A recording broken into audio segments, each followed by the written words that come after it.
Welcome back नाज़रीन। एक बार फिर आपको चौबुर्जी लाहौर से खुशामदीद कहते हैं। दिलसोज वाक़यात पे बात करें, लेकिन मुआशरे के लिए डायरेक्शन भी सेट करनी है। मैं क्विकली यहाँ से बात करूंगी, ख्वाजा साहब फिर उसका जवाब भी देना चाहेंगे और साइदा जी क्विकली। सलमान रफीक साहब ने कहा कि जी हमारे नून लीग में करप्शन नहीं है। मैं ये कहना चाहता हूँ कि महकमा इनार में वो director Rana Iqbal land reclamation तैनात किया गया है। अच्छा चले, जिसको सर से पैर तक करप्ट है और वो मेरिट पे नहीं आता। अच्छा चले ये आपकी बात पहुंच गई। मैं यहाँ पे भी, आप उधर से बात कीजिए, मैं यहाँ से ये आप मेरी बहन आगे आ जाए, जरा आगे आ जाए, इतनी देर में आप वहाँ से बात करें जी। बिस्मिल्लाहिर्रहमानिर्रहीम। इस वक्त जो दहशतगर्दी की बात हो रही है, इस वक्त पूरा मुल्क दहशतगर्दी में मुब्तला है, लेकिन यहाँ ये पता नहीं चल रहा। PTCL मजदूरों ने एहतजाज किया और उनके ऊपर दहशतगर्दी के पर्चे काटे गए, तो आप कैसे पैमाना करेंगे कि मजदूर एहतजाज कर रहे हो भी दहशतगर्द है, जो लोगों को कत्ल कर रहे हो भी दहशतगर्द है। आप देखें, हमने चीफ साहब को भी रिक्वेस्ट की है और हमारे इस वक्त 2 बंदे शहीद हो गए इसी काम में, क्योंकि उनको नौकरी से निकाल दिया गया है और आज भी वो नौकरी पे नहीं है। हमने क्या किया, एक एहतजाज किया और एहतजाज के बाद 313 बंदों को उन्होंने डिसमिस किया। आज सरदारी साहब की हुकूमत है, ये कहते हैं हम जमहूरी लोग हैं, इनकी हुकूमत में हमें निकाल दिया गया, हमारे बच्चे बेरोजगार हो गए और चीफ साहब को बहुत बेहतर। ये मेरी एक बहन जिसके साथ नाइंसाफी हो रही है। आप कितने अरसे से प्रेस क्लब के सामने हैं और क्या? 2.5 साल से प्रेस क्लब के सामने हूँ। हर हुक्मरान से भीख मांग मांग के कहती हूँ, रो रो के कि चलो शहबाज शरीफ नहीं मदद कर सकता, ये गद्दारी वाले हैं। आज बेनज़ीर होती, आज मैं यहाँ पे होती सड़कों पे, ये कहते हैं हमारे साथ इंसाफियाँ हो रही हैं। कहाँ की इंसाफियाँ हो रही हैं? क्या हम अपने हाथ पे खुद ही अपने तलवार उठाएं, मारना हम बच्चों को मारें या अपने पे बच्चों पे असर पड़ेगा ना? क्या हम उनको नहीं मार सकते? अपने देवरों को मार सकते हैं, हमारे में हिम्मत की जमीन पे कब्जा हुआ है। मेरे देवर मेरे दांत तो रहे हैं, ठीक है मेरे दांत तो रहे, क्या मैं उनके हाथ नहीं लग सकती थी, कर सकती थी? ये बच्चे सलमान रफीक साहब, ये इनका मसला तो हल, ये तो पंजाब की सूबे की है ना, ये तो बहावलपुर से आई है ना, इनका तो करें। ये PTCL वालों का तो करे बेचारों का। आसमा ये PTCL का जी चूतियाँ खा रही हैं, जिनका दिल नहीं करता पंखे के नीचे सोना। अच्छा नहीं, आप उनके साथ वो उनसे बात करें जी।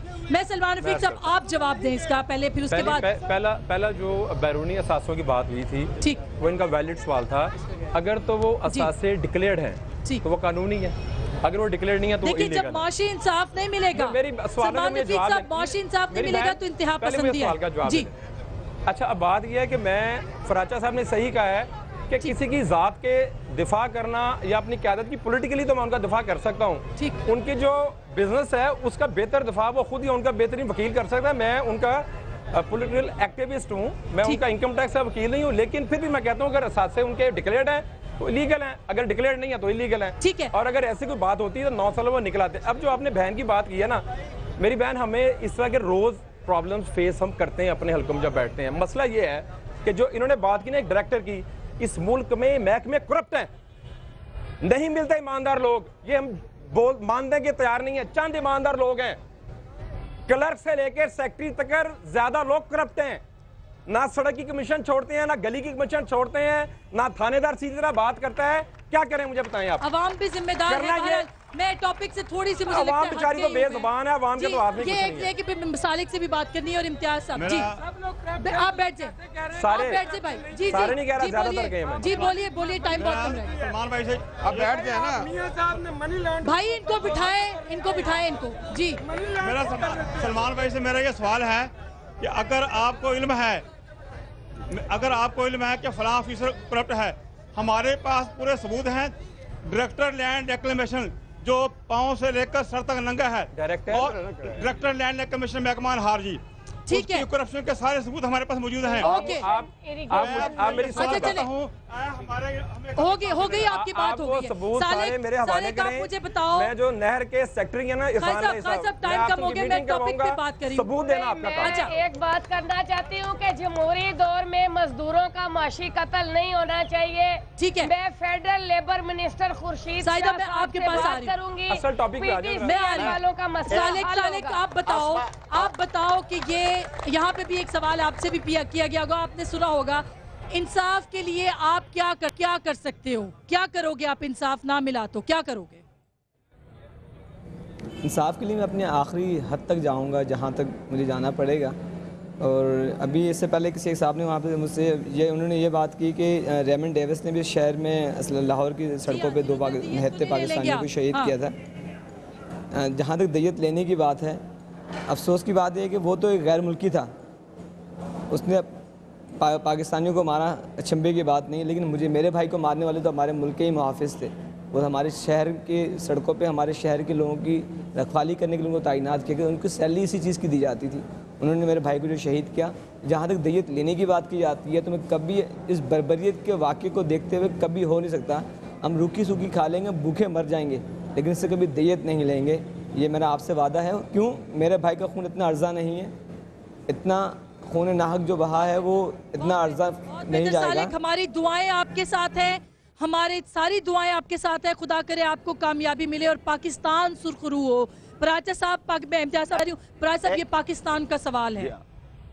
सवाल ये है कि जो एहतसाब करना चाहिए और जो एहतसाब किया गया, यानी हमारे इदारों ने खुद एक मरतबा टंडो बहावल के अंदर एक अफसर ने बेगुनाह लोग मार दिए थे, जनरल आसफ नवाज के दौर के अंदर उसका एक्शन लिया गया था, उसके बाद अमन रहा है। बिल्कुल ये एक मिसाल मौजूद है। अगर आज भी फौज अपने वकार का तहफ़्फ़ुज़ करना चाहती है और करना चाहिए, और जब हम हालत जंग के अंदर हैं तो फिर उसके लिए ये ज़रूरी है। और ये जो सियासी हुकूमतें हैं, ये जो PTCL के मुलाज़मीन बैठे हैं, जिनके घरों के चूल्हे सर्द हैं, जिनका कोई जुर्म नहीं है सिवाय इसके कि उन्होंने अपना जमहूरी हक इस्तेमाल किया है, इनका साथ दे और इनका इस्तेसाल न करें। और जहाँ भी मजदूर का इस्तेसाल हो रहा है उसी से फिर एक जज्बात इंतहा पसंदी। बिल्कुल इम्तियाज साहब, कल पेशावर में डायरेक्शन क्या होनी चाहिए? कल पेशावर में तकरीबन 100 लोग जख्मी हुए हैं या मारे गए। पूरे मुल्क में दहशतगर्दी हो रही है। हम बड़े मसले पे तवज्जो दें और पूरे मुल्क मिलकर, पूरे अवाम मिलकर इस दहशतगर्दी की अफरीद को शिकस्त दे। हमारा सबसे बड़ा मसला ये बन गया है, गली गली दहशतगर्दी फैल गई है, इसे रोका जाए। आप सबसे मुझे ये अपील है, अपने मोहल्लों में, गलियों में, गांव में दहशतगर्दों पे निगाह रखें, उन्हें पकड़ें, उन्हें कंट्रोल करें और ये जो यहाँ इंतहा पसंदी फैलाई जा रही है उसे रोकें। और यहाँ मैं कहना चाहता हूँ अफवाज पाकिस्तान को कि दहशतगर्दी के खिलाफ जंग में हम उनके साथ हैं और वो भी अपने मामलात की इस्लाह करें, अपना घर ठीक करें।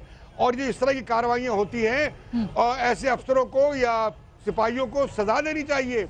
लेकिन मैं कह रहा हूँ कि 1 का 2 का मसला पकड़ कर पूरे इदारों को हम बदनाम न करें। बिल्कुल, इदारे हमारी जरूरत है, उनका ऑनर। एक सवाल यहाँ से एक जुमला सर, मेरा ये क्वेश्चन है कि आप कहते हैं कि ये जो मुजरिम है इनको पकड़ के पुलिस वालों को दें, आप कैसी बातें करते हैं? हमने गली के अंदर एक उसको पकड़ा है, ठीक है, और वो 20 मिनट के बाद दंदनाता हुआ गली के अंदर गुजर जाता है और हमें घूर कर लेके जाता है।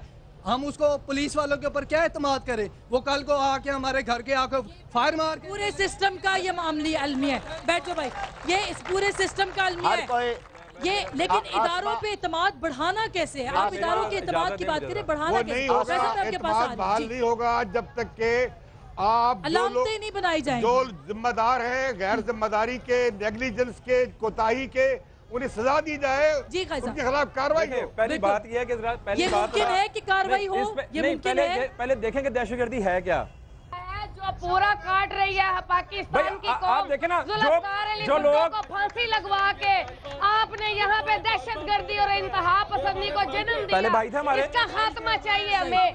आप इसका हल बताएं हमें। बात यह है कि हमें अपनी फौरन देखें, अवाम बेचारी बेजुबान है, ब्रेन वॉश करते हैं जन्नत के नाम पे, उनको कैसे रोकना है हमने? मेरे भाई, आप उनको के जो 16 साल के लड़के को जैकेट पहनाता है, हमने उसका खात्मा करना है। हमारे 35,000 और कई फौजी यहाँ पे शहीद हुए, हमारी कैद शहीद हुई दहशतगर्दी। यहाँ पे दहशत ज़िया-उल-हक ने दहशतगर्दी का बीज बोया। मैं अपने हुक्मरान में कहना चाहती हूँ, एक सेकंड साहिदा प्लीज बैठ, चुप रहिए।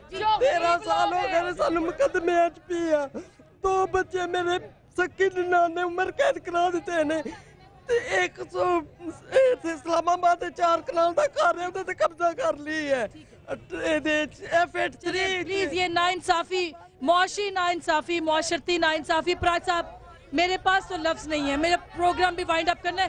नाजरीन, हज़रत अली अलैहिस्सलाम का कौल है कि वो मुआशरा जिंदा रह सकता है जिसमें जुल्म हो, मगर वो जिंदा नहीं रह सकता जिसके अंदर इंसाफ ना हो। हम सिर्फ आज इंसाफ की बात करेंगे। खुदा के लिए कोई सुने इस मुल्क के अवाम को, इनका कोई पुरसाने हाल हो तो ये जो खातून, बेवा खातून रो रही हैं, ये फिर कल को इंतहा पसंदी की भेंट चढ़ेंगी। ये मुआशरा, एक एक फर्द का मुआशरा जो है ये इंतहा पसंद मुआशरा बन रहा है क्योंकि इंसाफ नहीं है। ये इंसाफ किसका होगा? फैसला आपका।